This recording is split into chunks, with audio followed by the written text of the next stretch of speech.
ഇന്ന് ഞാൻ നിങ്ങളുടെ മുമ്പിൽ വന്നിരിക്കുന്നത് വിറ്റമിൻ ഡിയെ പറ്റിയുള്ള വിശേഷങ്ങളുമായിട്ടാണ്. ഇന്ന് ഞാൻ വിറ്റമിൻ ഡി എന്ന ടോപ്പിക്ക് സെലക്ട് ചെയ്യാനുള്ള കാരണം എന്താണെന്ന് വെച്ചാൽ, ഇപ്പോൾ നമ്മൾ ലോക്ക്ഡൗൺ ആയിട്ട് എല്ലാവരും തന്നെ വീട്ടിലിരിക്കുകയാണ് അല്ലേ. അപ്പോൾ മിക്കവാറും പേർക്കറിയാം, പുറത്തു പോയി വെയിൽ കൊണ്ടാൽ മാത്രമേ നമുക്ക് വിറ്റമിൻ ഡി നമ്മുടെ ശരീരത്തിൽ ഉണ്ടാവുകയുള്ളൂ എന്ന്. അപ്പോൾ മിക്കവാറും പേര് അന്വേഷിക്കുന്ന ഒരു കാര്യമാണ് വിറ്റമിൻ ഡി കഴിക്കണ്ടേ, കുട്ടികൾക്ക് വിറ്റമിൻ ഡി കൊടുക്കണ്ടേ എന്നുള്ള കാര്യം. അപ്പം അതുകൊണ്ടാണ് ഞാൻ ഈ ടോപ്പിക്കുമായിട്ട് നിങ്ങളുടെ മുമ്പിൽ വന്നിരിക്കുന്നത്. അപ്പോൾ വിറ്റമിൻ ഡിയെ പറ്റി പറയുമ്പോൾ എനിക്ക് ആദ്യം ഓർമ്മ വരുന്നത് ഒരു പഴഞ്ചൊല്ലാണ്. അതായത് എല്ലുമുറിയെ പണിതാൽ പല്ലുമുറിയെ തിന്നാം എന്നുള്ള പഴഞ്ചൊല്ല്. എന്താ അതിൻ്റെ അർത്ഥം? അതായത് നമ്മൾ എല്ലുമുറിയെ പണിയെടുത്താൽ, അതായത് നമ്മൾ വളരെ നന്നായിട്ട് അധ്വാനിച്ചാൽ, എല്ലുമുറിയെ അധ്വാനിച്ചാൽ, മേലനങ്ങി പണിതാൽ നമുക്ക് സമൃദ്ധിയായിട്ട് ജീവിക്കാം എന്നുള്ളതാണ്. അപ്പോൾ ആ പഴഞ്ചൊല്ലിൻ്റെ ഒരു ആന്തരിക അർത്ഥം എന്താണെന്ന് വെച്ചാൽ, നമ്മൾ ആരോഗ്യമായിട്ടിരിക്കണമെങ്കിൽ നമ്മൾ എല്ലുമുറിയെ പണിയണം. നമ്മൾ മേലനങ്ങി പണിത് കഴിഞ്ഞാൽ നമുക്ക് വേണ്ടാത്ത അസുഖങ്ങൾ വരില്ല, നന്നായിട്ട് ഉറങ്ങാൻ സാധിക്കും, നന്നായിട്ട് വിശപ്പ് നന്നായിട്ടുണ്ടാകും. അപ്പോൾ അങ്ങനെയുള്ള നല്ല കാര്യങ്ങൾ ഉണ്ട്. അപ്പോൾ ഈ പഴഞ്ചൊല്ലിൽ തീർച്ചയായിട്ടും എല്ലും പല്ലും വരുന്നുണ്ട് അല്ലേ. അപ്പോൾ എല്ലും പല്ലും ആരോഗ്യമായിട്ടിരിക്കണമെങ്കിൽ നമുക്ക് എന്താണ് വേണ്ടത്? നമുക്കറിയാം, എല്ലും പല്ലും ആരോഗ്യമായിട്ട് സ്ട്രോങ് ആയിട്ടിരിക്കണമെങ്കിൽ നമുക്ക് കാൽഷ്യവും ഫോസ്ഫറസും വേണം. അപ്പോൾ ഈ കാൽഷ്യവും ഫോസ്ഫറസും നമ്മൾ ഭക്ഷണത്തിലൂടെ കഴിച്ചു കഴിഞ്ഞാലും അത് കുടലിൽ നിന്ന് വലിച്ചെടുത്ത് എല്ലിന്റെയും പല്ലിന്റെയും അടുത്തെത്തിക്കുക എന്നുള്ള ഒരു കടമയുണ്ട്. അപ്പോൾ ആ കടമയാണ് വിറ്റമിൻ ഡി ചെയ്യുന്നത്. അപ്പോൾ അതുകൊണ്ട് വിറ്റമിൻ ഡിയുടെ കഥയിലേക്ക് നമുക്ക് പോകാം. വിറ്റമിൻ ഡി നമുക്ക് അറിയാം, സൺഷൈൻ വിറ്റമിൻ എന്നാണ്. ഇപ്പം നമുക്ക് എല്ലാവർക്കും അറിയാം,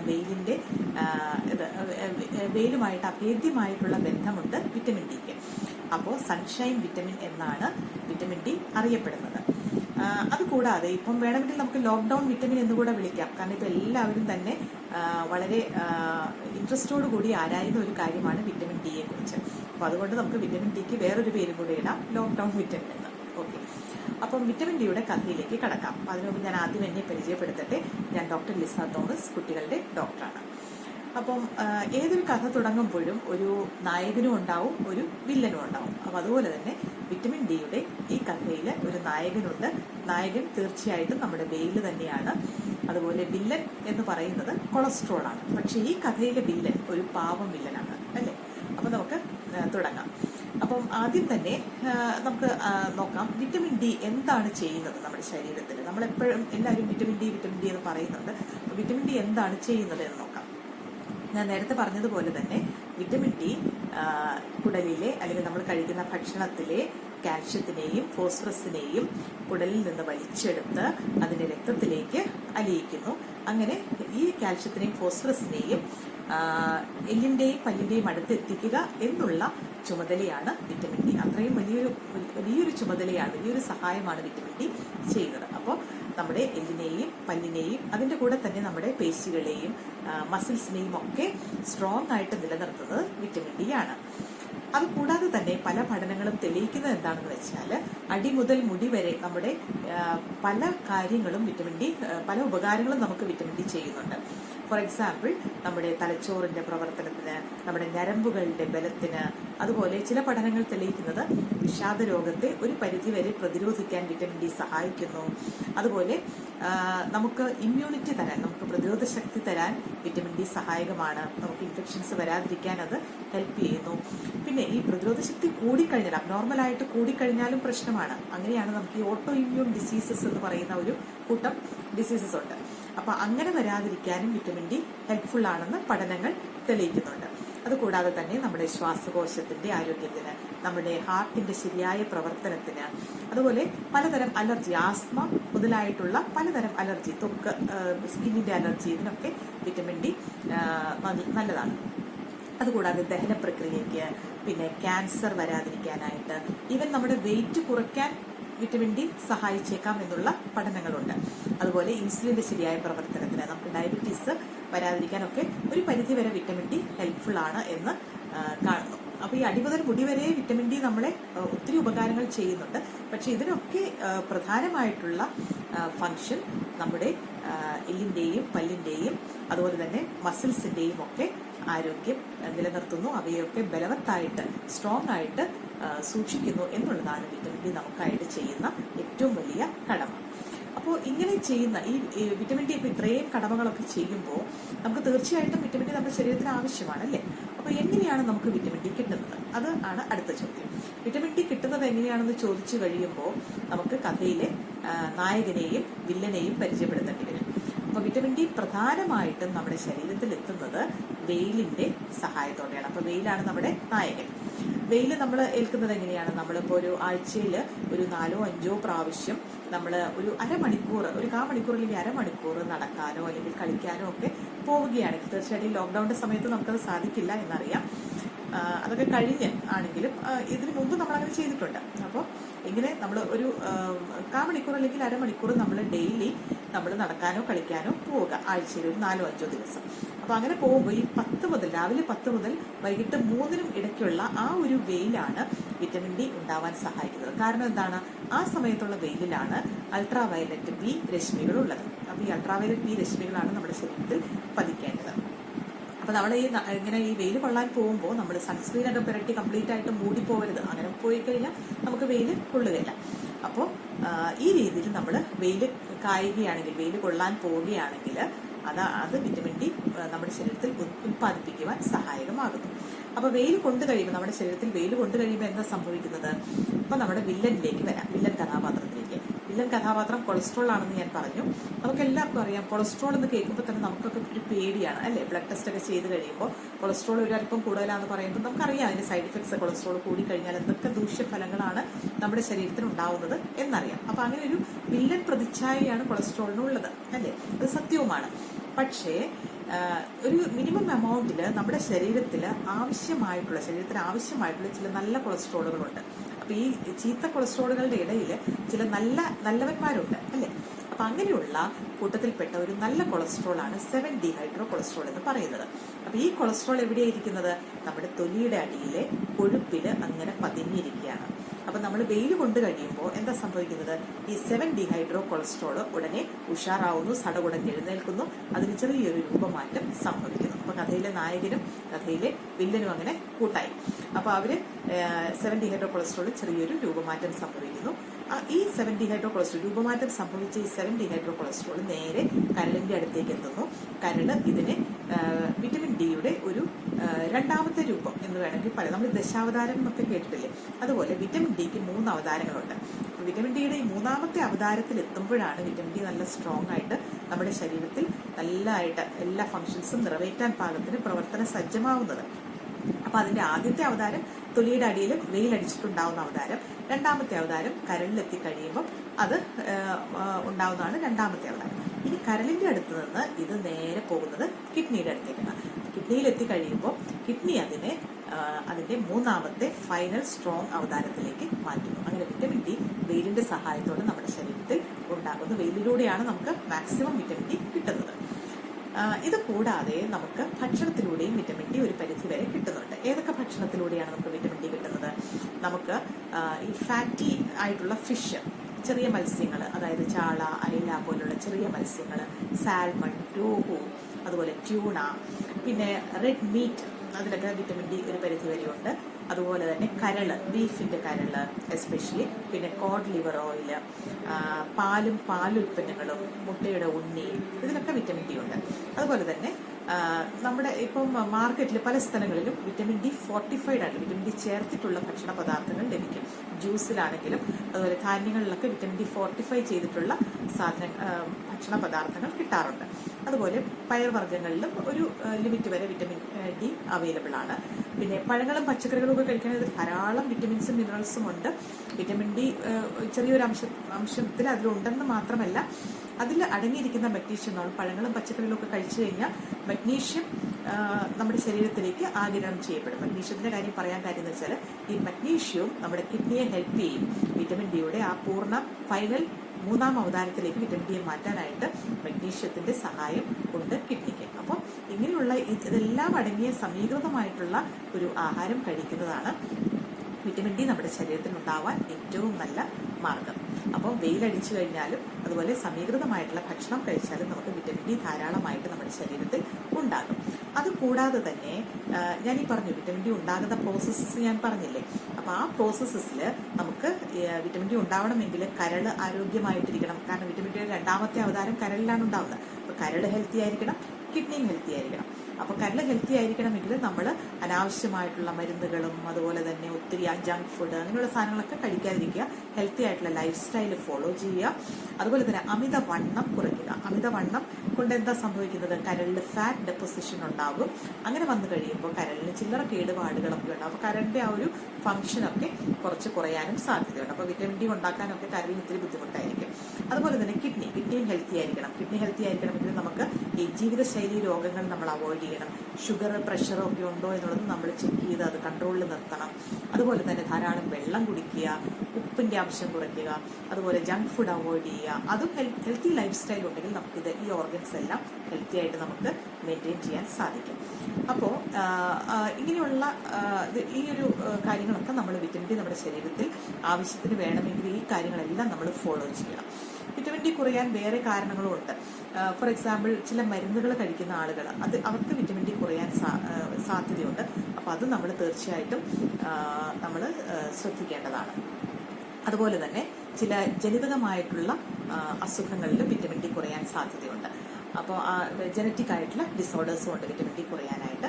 അതുപോലെ ഡാർക്ക് സ്കിൻഡ് ആയിട്ടുള്ള കുറച്ച് ഇരുണ്ട നിറമുള്ള ആളുകളിൽ വിറ്റമിൻ ഡി ഉൽപ്പാദിപ്പിക്കപ്പെടുന്നത് കുറവായിരിക്കുമെന്ന് പഠനങ്ങൾ തെളിയിക്കുന്നുണ്ട്.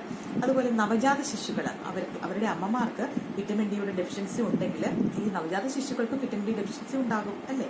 അതുപോലെ ഈ കുഞ്ഞുങ്ങൾ നമ്മൾ ആദ്യത്തെ 6 മാസം മുലപ്പാൽ തന്നെ കൊടുക്കണം.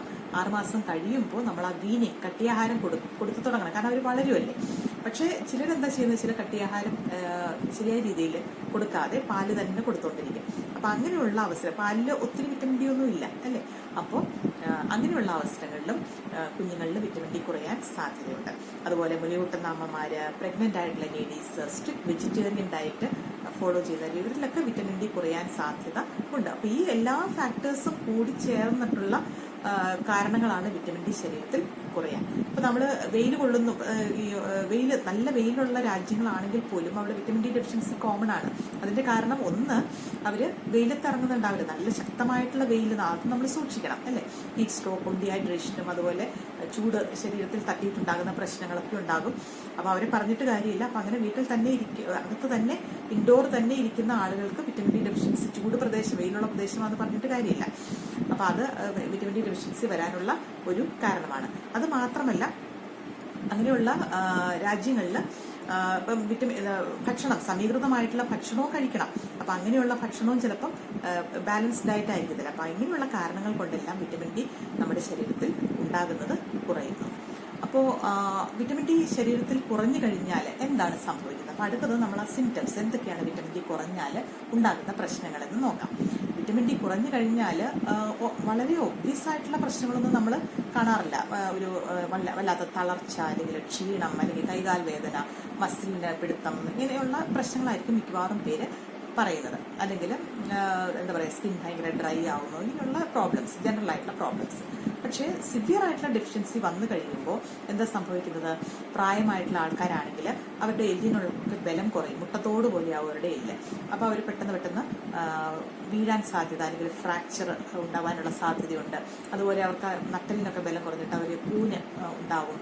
അപ്പം അതുപോലെ കൈകാൽ വേദന, ഇതെല്ലാം ഉണ്ടാവും. കൊച്ചു കുട്ടികളാണെങ്കിൽ അവർക്ക് ഓടിച്ചാടി നടക്കാതെ അവരെപ്പോഴും ഒരു സ്ഥലത്ത് തന്നെ ഇരിക്കാനായിരിക്കും അവർ പ്രിഫർ ചെയ്യുന്നത്. അപ്പം അങ്ങനെയുള്ള പ്രശ്നങ്ങളുണ്ട്.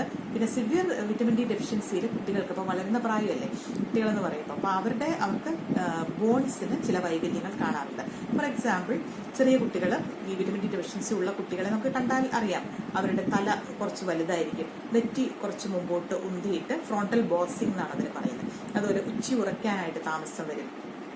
അതുപോലെ അവരുടെ നെഞ്ചിങ്ങനെ മുമ്പോട്ട് ഉന്തി, പിജിയൻ ചെസ്റ്റ്, പ്രാവിന്റെ നെഞ്ച് പോലെ ഇങ്ങനെ ഉന്തിയിരിക്കും. അല്ലെങ്കിൽ ചില കുട്ടികൾക്ക് അത് കുഴിഞ്ഞായിരിക്കും ഇരിക്കുന്നത്. ചില കുട്ടികൾക്ക് റിബ്സിൽ, വാരിയലിൽ ഇങ്ങനെ കുന്തമാലയുടെ മുത്തുകൾ പോലെ ഇങ്ങനെ റോസറീസ് കാണും. എല്ലിന്റെ മുഴകൾ ഇങ്ങനെ ഉണ്ടാകും. അപ്പൊ അതിന് നമ്മൾ റിക്കറ്റ്സിയൽ റോസറീസ് എന്നാണ് പറയുന്നത്. അപ്പോൾ അതുപോലെ തന്നെ നട്ടെല്ല് വളവ് അല്ലെങ്കിൽ കൂന്, കൈകാലുകൾക്ക് വളവ്, റിസ്റ്റിനൊക്കെ ചെറിയൊരു വൈഡനിങ്, ഇതൊക്കെ ഉണ്ടാവും വിറ്റമിൻ ഡി ഡെഫിഷ്യൻസി വരുമ്പോൾ കുട്ടികൾക്ക്. അപ്പോൾ ഈ സിംറ്റംസ് എല്ലാം കാണുമ്പോൾ, അതും എസ്പെഷ്യലി നമ്മൾ വിറ്റമിൻ ഡി ഡെഫിഷ്യൻസി വരാൻ സാധ്യതയുള്ള ആളുകൾ, വെയിലധികം അടിക്കാത്ത ആളുകൾ, ഡാർക്ക് സ്കിൻഡ് ആയിട്ടുള്ള ആളുകൾ, പ്രഗ്നന്റ് ലേഡീസ്, അപ്പം അങ്ങനെയുള്ള ആളുകളിൽ നമ്മൾ സംശയം തോന്നുമ്പോൾ നമ്മൾ എന്ത് ചെയ്യണം? വിറ്റമിൻ ഡി കുറവാണോ എന്ന് നമ്മൾ നോക്കണം. വിറ്റമിൻ ഡി കുറവാണോ എന്ന് അറിയാനായിട്ട് ടെസ്റ്റുകളുണ്ട്, ബ്ലഡ് ടെസ്റ്റ് ഉണ്ട്. ബ്ലഡ് ടെസ്റ്റിൽ നമ്മൾ വിറ്റമിൻ ഡി ചെക്ക് ചെയ്യും. അതിൻ്റെ കൂടെ തന്നെ ചിലപ്പോൾ ഡോക്ടേഴ്സ് വേറെ ചില ടെസ്റ്റുകൾ എഴുതാറുണ്ട് കേട്ടോ. Calcium, phosphorus, liver function test, kidney function test. അത് പേഷ്യന്റ് നോക്കിയിട്ട് ഡോക്ടേഴ്സാണ് ഡിസൈഡ് ചെയ്യുന്നത്. കാരണം അവർക്ക് ചിലപ്പോൾ സംശയം തോന്നി, ഭക്ഷണം കഴിക്കാത്തത് കൊണ്ട് മാത്രമാണോ, അല്ലെങ്കിൽ വെയിൽ കൊള്ളാത്തത് കൊണ്ട് മാത്രമാണോ, ലിവറിന്റെ ഫംഗ്ഷൻ പ്രശ്നമായിട്ടാണോ വിറ്റമിൻ ഡി കുറയുന്നത്, അതോ കിഡ്നിയുടെ ഫംഗ്ഷൻ പ്രോബ്ലം ആണോ, ജനറ്റിക് ആയിട്ടുള്ള പ്രോബ്ലംസ് ആണോ? അല്ലെങ്കിൽ ചില കേസിൽ ഇപ്പോൾ വിറ്റമിൻ ഡി നമ്മൾ ഭക്ഷണത്തിലൂടെ അകത്തേക്ക് നന്നായിട്ട് അബ്സോർബ് ചെയ്യണമെങ്കിൽ കൊഴുപ്പിന്റെ അംശം വേണം. കൊഴുപ്പിന്റെ അംശത്തോടു കൂടിയാണ് വിറ്റമിൻ ഡി ആഗിരണം ചെയ്യപ്പെടുന്നത്. അപ്പോൾ ചില അസുഖങ്ങളുണ്ട്, കൊഴുപ്പ് അബ്സോർബ് ചെയ്യാൻ ബുദ്ധിമുട്ടുള്ള ചില അബ്നോർമാലിറ്റീസ് ഉള്ള അസുഖങ്ങളുണ്ട്. ഫോർ എക്സാമ്പിൾ സിസ്റ്റിക് ഫൈബ്രോസിസ് എന്ന് പറയുന്ന അസുഖം, അതിൽ കൊഴുപ്പിന്റെ ആഗിരണം കുറവായിരിക്കും. അപ്പോൾ അതോടൊപ്പം തന്നെ വിറ്റമിൻ ഡിയുടെ ആഗിരണവും കുറവായിരിക്കും. അപ്പോൾ അങ്ങനെയുള്ള ഡിസീസസിലും വിറ്റമിൻ ഡി. അപ്പോൾ ഇതെല്ലാം അറിയാനായിട്ട് ഡോക്ടേഴ്സ് വിറ്റമിൻ ഡിയുടെ കൂടെ തന്നെ നമ്മൾ അവരുടെ ആ ഒരു ഡിസിഷനാണ്, അതിനനുസരിച്ച് ഒരു ടെസ്റ്റുകൾ എഴുതാറുണ്ട്. അപ്പോൾ ഇതിൽ നിന്ന് വിറ്റമിൻ ഡി ഡെഫിഷ്യൻസി ഉണ്ടോ, എത്ര സിവിയർ ആണ് ഡെഫിഷ്യൻസി എന്ന് നമുക്ക് അറിയാൻ സാധിക്കും. അതുകൂടാതെ തന്നെ ഇപ്പം കുട്ടികളിലാണെങ്കിൽ നമ്മളൊരു എക്സ്റേ എടുത്തു കഴിഞ്ഞാൽ, കാൽമുട്ടിന്റെ എക്സ്റേ അല്ലെങ്കിൽ റിസ്റ്റിന്റെ എക്സ്റേ ഒക്കെ എടുത്തു കഴിഞ്ഞാൽ നമുക്ക് ഗ്രോയിങ് എൻഡ്സ് നോക്കിക്കഴിഞ്ഞാൽ വിറ്റമിൻ ഡി ഡെഫിഷ്യൻസി ഉണ്ടോ എന്ന് അറിയാൻ സാധിക്കും. അപ്പോൾ ഇങ്ങനെയുള്ള ടെസ്റ്റുകളും അതുപോലെ തന്നെ സിംറ്റംസും എല്ലാം നോക്കിയിട്ട് വിറ്റമിൻ ഡിയുടെ എത്രമാത്രം സിവിയർ ആണ് ഈ ഡെഫിഷ്യൻസി എന്ന് നോക്കിയതിന് ശേഷം ഡോക്ടേഴ്സ് മരുന്ന് തരും. അപ്പം മരുന്ന് എന്ന് പറഞ്ഞു കഴിഞ്ഞാൽ ചിലപ്പം ആഴ്ചയിൽ ഒരിക്കൽ കഴിക്കുന്ന കോഴ്സ് ഉണ്ടാവാം, അല്ലെങ്കിൽ ഡെയിലി കഴിക്കുന്ന കോഴ്സ് ആവാം, ഹൈ ഡോസ് ആയിരിക്കാം, ലോ ഡോസ് ആയിരിക്കാം. ആ മരുന്ന് നമ്മൾ ഡോക്ടർ പറയുന്ന പോലെ തന്നെ കൃത്യമായിട്ട് കഴിക്കുക. വിറ്റമിൻ ഡി രാവിലെ കഴിക്കുന്നതാണ് കുറച്ചുകൂടെ അഭികാമ്യം. കാരണം എന്താണെന്ന് വെച്ചാൽ ചില പഠനങ്ങളിൽ പറയുന്നത് വിറ്റമിൻ ഡി ചിലപ്പോൾ ഉറക്കത്തിന് ചെറിയ ഡിസ്റ്റർബൻസ് ഉണ്ടാവാം. അപ്പോൾ നമ്മൾ രാവിലെ കഴിക്കുന്നതാണ് നല്ലത്. എസ്പെഷ്യലി ലോങ് വിത്ത് ഫാറ്റി ഫുഡ് കഴിക്കുന്നതാണ് നല്ലത്. കാരണം ഞാൻ നേരത്തെ പറഞ്ഞു, വിറ്റമിൻ ഡി അബ്സോർപ്ഷൻ ഫാറ്റി ഫുഡിന്റെ കൂടെയാണ് മാക്സിമം ഉണ്ടാവുന്നത്. അപ്പോൾ ഫാറ്റി ഫുഡിന്റെ കൂടെ വിറ്റമിൻ ഡി കഴിക്കുന്നതാണ് എപ്പോഴും നല്ലത്. അപ്പോൾ മരുന്ന് കൃത്യമായിട്ട് ഡോക്ടേഴ്സ് പറയുന്നത് പോലെ തന്നെ കഴിക്കുക. പക്ഷേ അതോടൊപ്പം തന്നെ നമ്മൾ ശ്രദ്ധിക്കേണ്ട ഒരു കാര്യം എന്താണ്? നമ്മൾ മരുന്ന് മാത്രം കഴിച്ചിട്ട് കാര്യമില്ല. Prevention is better than cure, അല്ലേ? അപ്പോൾ ഇനിയും വരാതിരിക്കാനായിട്ട് നമ്മൾ എന്ത് ചെയ്യണം? ലോക്ക്ഡൗൺ ഒക്കെ കഴിയുമ്പോൾ നമ്മൾ സ്ഥിരമായിട്ട് വെയിൽ കൊള്ളാനായിട്ട് ഒരു അരമണിക്കൂറൊക്കെ നമ്മൾ ഒന്ന് പുറത്തിറങ്ങുക, നമ്മുടെ ഒരു ഹാബിറ്റാക്കി മാറ്റുക, പുറത്തു പോയി കളിക്കുക. അപ്പോൾ അത് മാനസികമായിട്ടും ശാരീരികമായിട്ടുള്ള ആരോഗ്യത്തിന് അത് ഇമ്പോർട്ടൻ്റ് ആണ്. അതുപോലെ തന്നെ സമീകൃതമായ ആഹാരം നമ്മൾ പതിവാക്കുക. സമീകൃതമായ ആഹാരം പതിവാക്കണമെങ്കിൽ നമ്മൾ മാത്രം വിചാരിച്ചിട്ട് കാര്യമില്ല, വീട്ടിലെല്ലാവരും കഴിക്കണം, സമൂഹം മുഴുവൻ കഴിക്കണം. അപ്പോൾ അതിന് നമ്മൾ എന്താ ചെയ്യുന്നത്? നമ്മളിപ്പോൾ ഒരു വീട്ടിൽ ചെന്ന് കഴിഞ്ഞാൽ വീട്ടിലെ കാര്യങ്ങൾ നോക്കിക്കഴിഞ്ഞാൽ നമുക്കറിയാം, ഓരോരുത്തരും അവരവരുടെ സമയത്ത് പോയി ഭക്ഷണം എടുത്ത് കഴിക്കുന്നു, തന്നെത്താനെ പോയി മാറിയിരുന്ന് മൊബൈലിലും ടി വിയിലും ഒക്കെ ആയിട്ട്. അങ്ങനെയാണ് വീട്ടിലെ ഭക്ഷണം. അങ്ങനെയല്ല, വീട്ടിൽ ഭക്ഷണം കഴിക്കുമ്പോൾ ദിവസത്തിൽ ഒരു നേരമെങ്കിലും എല്ലാവരും ഒരുമിച്ച് മേശയ്ക്ക് ചുറ്റും വരുന്ന ഒരു ടേബിൾ ടൈം ഫാമിലിക്ക് ഉണ്ടാവണം. അപ്പം അങ്ങനെ ഒരുമിച്ചിരുന്ന് കഴിക്കുമ്പോൾ ഉള്ള ഗുണം എന്താണ്? സമീകൃത ആഹാരത്തിന്റെ ഗുണങ്ങൾ നമുക്ക് കുടുംബത്തിൽ മുഴുവൻ നമുക്ക് പടർന്ന് നമുക്ക് പഠിപ്പിച്ചു കൊടുക്കാൻ സാധിക്കും. എല്ലാവർക്കും അത് ഫോളോ ചെയ്യാൻ സാധിക്കും. രണ്ടാമത്തെ കാര്യം, കൂടുമ്പോൾ ഇമ്പമുള്ളതാണല്ലോ കുടുംബം, അല്ലേ? അപ്പൊ അങ്ങനെ ഒരുമിച്ച് കൂടിയിരിക്കുമ്പോൾ കുടുംബ ബന്ധങ്ങൾ ഊർജിതമാവാനും അത് സഹായിക്കും. അപ്പോൾ അതുകൂടാതെ തന്നെ ഞാൻ പറഞ്ഞതുപോലെ അമിതവണ്ണം കുറയ്ക്കുക, ഹെൽത്തി ലൈഫ് സ്റ്റൈൽ ഫോളോ ചെയ്യുക, ഉപ്പിന്റെ അംശം, ജങ്ക് ഫുഡൊക്കെ കുറയ്ക്കുക, വെള്ളം ധാരാളം കുടിക്കുക, കിഡ്നിയുടെ ആരോഗ്യത്തിന് വേണ്ടി പഴങ്ങളും പച്ചക്കറികളും ധാരാളം കഴിക്കുക.